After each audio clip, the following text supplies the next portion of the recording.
పోలిక చూసుకున్నప్పుడు బాబా గారిలో ఆంజనేయ స్వామి తత్వం ఉన్నట్టుగా స్పష్టంగా కనిపిస్తుంది.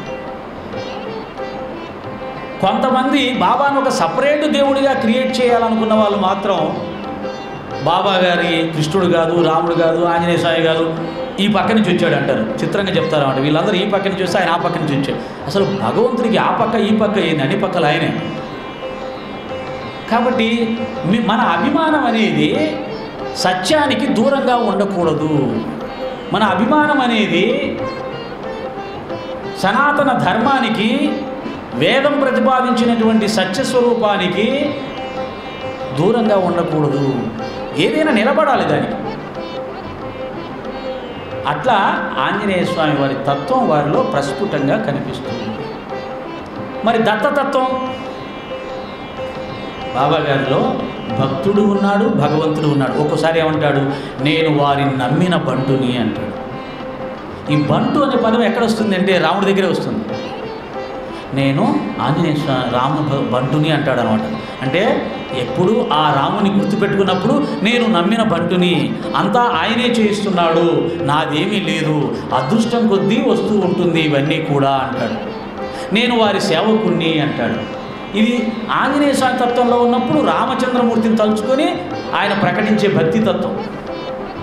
మరి దత్తతత్వం వచ్చినప్పుడు ఏమంటాడు, నేనే సృష్టి స్థితిలయకారకుణ్ణి, నేనే త్రిజగన్మాతను, సకల చరాచర జీవకోటిని ఆవరించి ఉన్న చైతన్యాన్ని నేనే, సర్వజీవులలో ఉన్న వ్యాపించి ఉన్న చైతన్యాన్ని నేనే.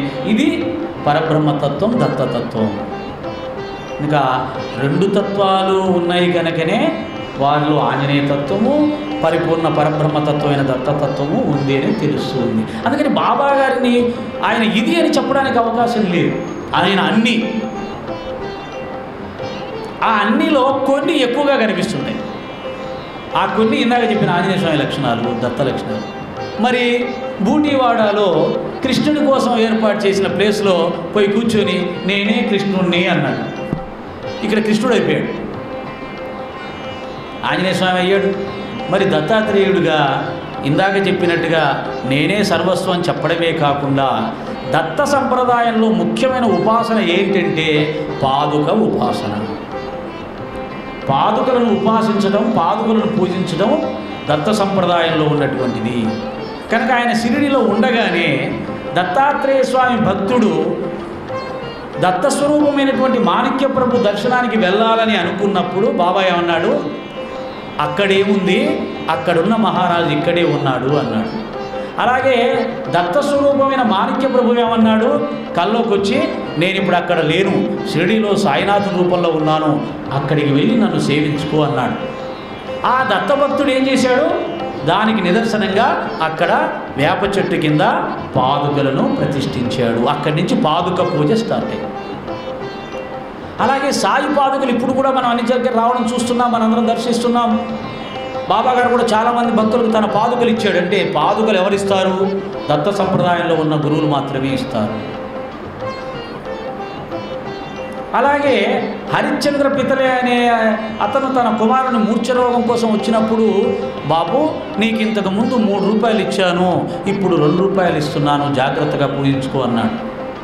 ఇంటికి వెళ్ళి తల్లిని అడిగాడు, నేను వెళ్ళింది మొదటిసారి కదా షిరిడీకి, మరి నాకు బాబా ఎప్పుడు 3 రూపాయలు ఎలా ఇచ్చాడు అంటే, నాన్న నీలాగే నీ తండ్రి కూడా అక్కలకోట మహారాజు భక్తుడు, వారి దర్శనానికి వెళ్ళినప్పుడు ఆ మహారాజు మీ నాన్నగారికి 3 రూపాయలు ఇచ్చాడు, ఆ మహారాజే ఈ మహారాజు. కనుక ఆ దత్తస్వరూపమైన అక్కలకోట మహారాజే నేను అని బాబాగారు చెప్పడం ద్వారా ఆయన దత్తస్వరూపాన్ని వ్యక్తపరిచాడు. అలాగే గోవా పెద్ద మనసులో ఒక వ్యక్తి దత్తాత్రేయ స్వామికి నాకు ఉద్యోగం దొరికితే నీకు నిన్ను డబ్బు మొదటి జీతం ఇస్తానని సమర్పించుకుంటే, ఆ మొక్కుకుంటే అతన్ని పిలిపించి అతని దగ్గర నుంచి ఆ దక్షిణ స్వీకరించి దత్తుని నేనే అని నిరూపించాడు. అలాగే నానాసాహెబ్ చందోర్కరు కోపరగావలో ఉన్న దత్త మందిరానికి వెళ్ళి దర్శనం చేసుకోకుండా మందిరం ముందు నుంచి వచ్చేసేస్తే, దత్తాత్రేయుని నిర్లక్ష్యం చేసేవాడు నా దగ్గర నుంచి ఏం పొందుతాడరా అన్నాడు. అంటే దత్తాత్రేయుడే నేను, దత్తాత్రేయ స్వామి నిర్లక్ష్యం చేస్తే నన్ను నిర్లక్ష్యం చేసినట్టే అని చెప్పాడు. ఇలా దత్తుడికి సంబంధించిన సాయినాథుని యొక్క ఆ సామ్యాలు ఇంకోటి ఏంటంటే దత్తాత్రేయ స్వామి స్మర్తుగామి అంటే స్మరించగానే అనుగ్రహాన్ని ప్రసాదించడము, స్మరించగానే ప్రత్యక్షం అవ్వడము. అదే తత్వం సాయి తత్వంలో ఉంది. సాయి అని పిలవగానే పరిగెత్తుకొని వస్తున్నాడు, దత్తా అనగానే దత్తుడు పరిగెత్తుకొని వస్తాడు. కనుక ఆ దత్తునిలో ఉన్నటువంటి ఆ దయాగుణమే ఎవరైతే దత్తాత్రేయ స్వామిని ఉపాసన చేస్తారో ఆ దత్తాత్రేయుడికి ఆ పేరు ఎందుకు వచ్చిందంటే తనను ఉపాసన చేసే వారికి దత్త తెలిపోతాడు. అంటే ఆ రోజు నుంచి వాళ్ళ మనిషిగా వెళ్ళిపోయి వాళ్ళ కార్యక్రమాలన్నీ ఆయన చేస్తూ ఉంటాడు. కనుకనే ఆయనకి దత్తుడు అని పేరు వచ్చింది. ఇంకా బాబా గారిలో అదే తత్వం ఉంది. పిలిస్తే పలికే దైవం. సాయి అనగానే పరిగెత్తుకుని వచ్చి మనకు సహాయం చేస్తున్నాడు. కనుక అది కూడా దత్త లక్షణమే.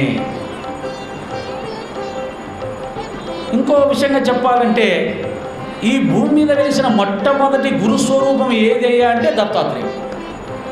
మొట్టమొదట ఈ భూమి మీద గురుస్వరూపము వచ్చింది అంటే అది ఏ రూపంలో వచ్చిందంటే దత్తాత్రేయ స్వామి రూపంలో వచ్చింది. 1 3 అయింది, 3 1 అయింది. ఏంటి ఆ 1? సృష్టికి పూర్వం ఉన్నటువంటి నిరాకార నిర్గుణ నిరంజన చైతన్య స్వరూపం ఒక్కటిగా ఉంది. అది బ్రహ్మ విష్ణు మహేశ్వర స్వరూపంలో వ్యక్తమైంది. అంటే 1 3 అయింది.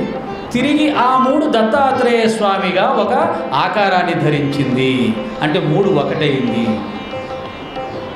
గురు బ్రహ్మ, గురువు పరబ్రహ్మ స్వరూపుడు అని ఎందుకు చెప్పారంటే గురువు జ్ఞానస్వరూపుడు, పరబ్రహ్మ కూడా జ్ఞానస్వరూపమే. సత్యం జ్ఞానం అనంతం బ్రహ్మ అంటే పరబ్రహ్మ జ్ఞానస్వరూపుడు, గురువు జ్ఞానస్వరూపుడు. జ్ఞానస్వరూపమైన పరబ్రహ్మ దత్తాత్రేయ స్వరూపం ధరించింది. కనుక గురువు ఎవరు? దత్తాత్రేయుడు. తిరిగి ఆ దత్తాత్రేయుడు కలియుగంలో శ్రీపాద వల్లభ స్వామిగా, నృసింహ సరస్వతి స్వామిగా, మాణిక్య ప్రభు స్వామిగా, స్వామి సమర్థ స్వామిగా, చివరికి 5వ అవతారం షిరిడీ సాయినాథుడిగా వ్యక్తమైంది. ఈ 5 కూడా మనకు ప్రస్తుతం కనిపిస్తున్నది పరిపూర్ణమైనటువంటి శక్తులతో, పరిపూర్ణమైనటువంటి లక్షణాలతో వ్యక్తమైనటువంటి ఆకారం, అవతారం ఏదంటే షిరిడీ సాయినాథుడు. ఎందుకంటే ఈ భూమండలం మీద అనేక మంది గురువులు జన్మించారు, అనేక మంది జ్ఞానులు జన్మించారు, అనేక మంది భక్తులు జన్మించారు, అనేక మంది యోగులు జన్మించారు, అనేక మంది అవధూతలు జన్మించారు. కానీ శివరామకృష్ణ మారుత్యాది రూపాలతో సమానంగా వాడవాడలా ఊరున మందిరాలు నిర్మించుకొని పూజింపబడుతున్న గురుస్వరూపము ఏదైనా ఒకటి ఉంది అంటే అది సమర్థ సద్గురువు సాయినాథుని రూపం మాత్రమే. కాబట్టి మనకు తెలిసిపోతుంది ఒక్క దత్తాత్రేయ స్వామి మాత్రమే తన పరిపూర్ణమైన అవతారంగా వస్తే తప్ప ఇది జరగదు. దత్తుని గ్రహించడం, దత్తుని ఉపాసన చేయడం, దత్తానుగ్రహం సంపాదించడం చాలా కష్టం. ఎందుకంటే ఆయన నిరంతరం యోగ స్థితిలో ఉంటాడు, ధ్యాన స్థితిలో ఉంటాడు.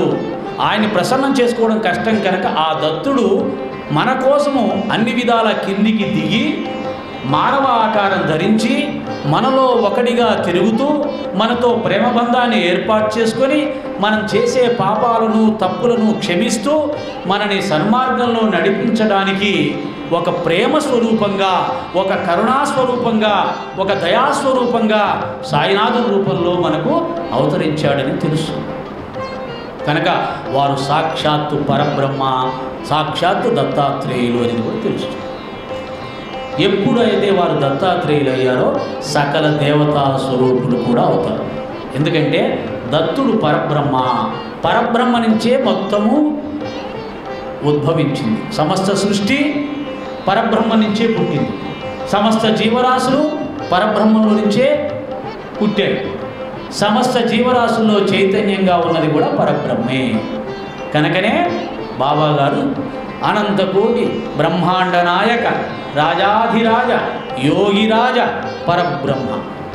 కనుక మునులు, ఋషులు, యోగులు, జ్ఞానులు ఎందరో ఉన్నా వారందరికీ కారణమైన పరబ్రహ్మనే సాయినాథుడు. సముద్రంలో అలల లాంటి వాళ్ళు ఇతర గురువులు, మునులు, యోగులు. సముద్రమే సాయినాథుడు.